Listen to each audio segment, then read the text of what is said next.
Hi, so I'm coming with a quick video today, and well, fairly quick video. It shouldn't be more than 10 minutes, where I would just talk to you about getting nutrients for your plants, the type of soil that you can use. Now, of course, these specific brands aren't necessarily the only ones that you can use, but just so you get an understanding and what to look for. Now, I try to be as organic as possible with my gardening. I do have things that are not organic, but I have experience of using them and I don't see very many issues with it, right? So of course you'll do your additional research, but this video is a guide. This is the main soil that I use. It's the Kellogg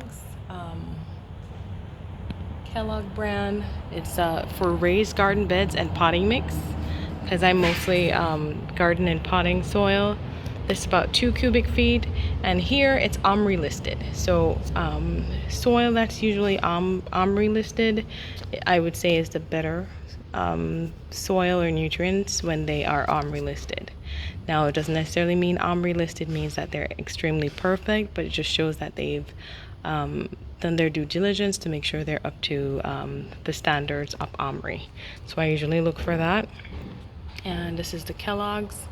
This serves me quite a bit of time when I'm trying to fill these size containers up. So this is the pots that I usually start out with. I do have these, some that are a little bit smaller. I do have the little tiny cups that I seed my plants in. So this two bags of these is usually what I have on hand. I get one in my area for about $9 or $10 with tax. So it does go a long way. Now, in terms of nutrients, what I use is the black cow manure. I specifically use the one that is for vegetable gardens, shrubs, and trees. One of these is about $12 with tax in my area. It does help to retain certain level of nutrients in your soil. But what you want to look for is these three numbers that you'll see here. What they stand for is nitrogen, phosphorus, and potassium. When the plant is just starting to grow, you will focus on the nitrogen. Then as the plant starts to release trees and is starting to fruit, then you start putting your focus toward the phosphorus, and then the phosphorus, which is this one, NPK, the phosphorus, which is this one, and then the potassium as time starts to progress. So most times I'll do a 70% dirt here to 30% cow manure, or I'll do 60-40, where 60% dirt, 40% cow manure, depending on what the type of plant is. Like from a banana plant, I'll put like 50-50, and then I'll keep putting nutrients in, because bananas are nutrient suckers. They use a lot of nutrients.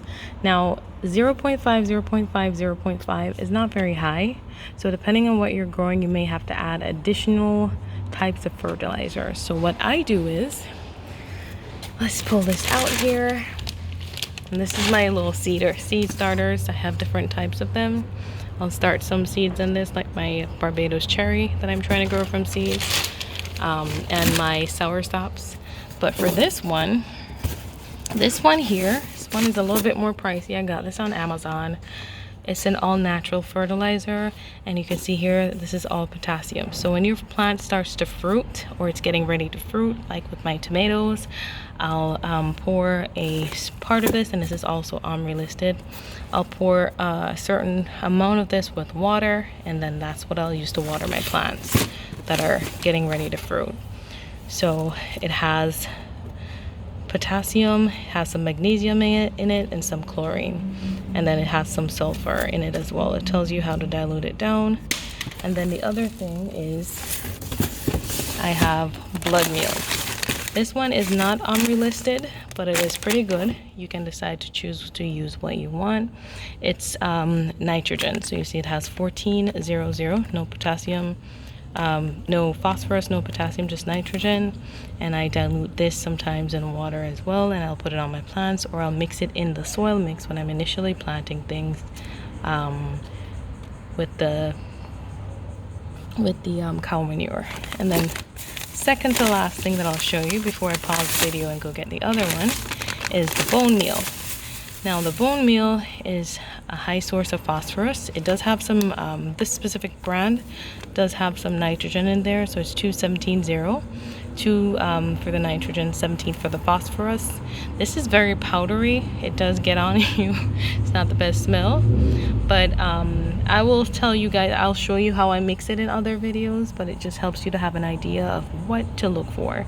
So plants need nitrogen, it also needs phosphorus, and they also need potassium.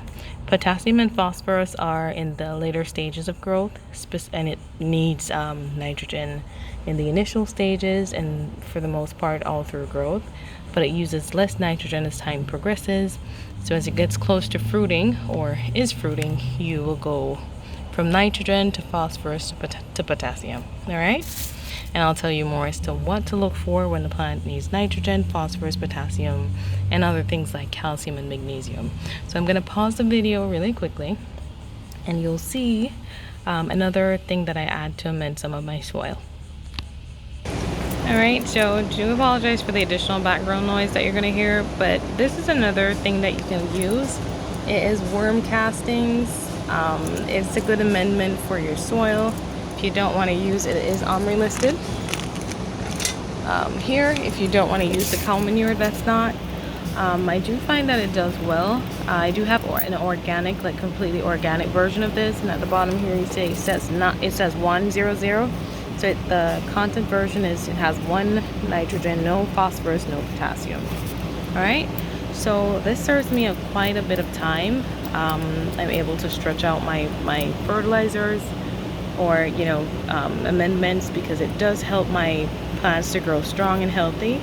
In addition to that, I want to make sure I use it so it serves me, so I'm not spending a whole lot of money on organic or closest to organic gardening resources or options. All right, so if you like this video, go ahead and like, subscribe, and share.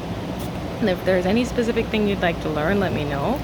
I'm working on seeding some coconuts, so I'll have a video that shows you the different transitions and different stages and how to seed your own coconut from grocery bought coconut to create your coconut tree. All right, thank you and have a great day.